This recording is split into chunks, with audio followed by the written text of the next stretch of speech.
The motivation behind Bridge Builders began when we decided that we would plant a church on the north side of Milwaukee. It was the second church plant that I would be doing, but my wife and I had plans on moving to Grafton, Wisconsin.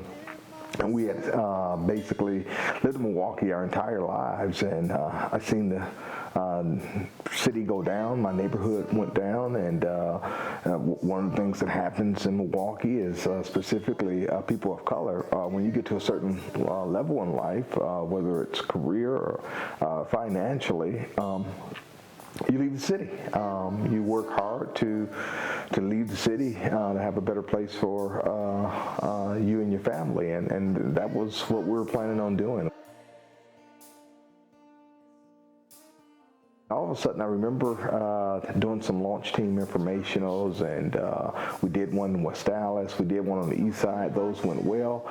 But then when we did one in my neighborhood at the Village Square Library, I was challenged by an individual that was there that essentially blamed me, essentially accused me rather, of being the black face for a white church, coming into the city, making a bunch of promises, and then would vanish like everyone else does. And I remember defending myself that evening, and I remember defending myself, saying, hold up, this is my neighborhood. I grew up in this neighborhood, and I went to school in this neighborhood. I went to church in this neighborhood, and in fact, I live right around the corner.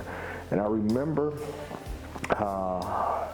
that day like it was yesterday, because it seemed as though the world stopped and everything went silent, and all I could hear was myself saying, I live around the corner. And I knew right then and there that we could not leave. And I went home that evening and I told my wife, I'm like, babe, we can't leave. We gotta stay. We have to make our community what we want it to be. I remember that week we came from outside of our fence and started knocking on doors and getting to know who our neighbors were. And the more we went out to hear who our neighbors were, the more we realized it was more people who felt just like us, who had essentially given up hope, thought the neighborhood had basically went to hell in a handbasket, and we just seeing more and more of that. And the more we began to start hearing the stories of the people who we lived by, the more I knew God was doing something.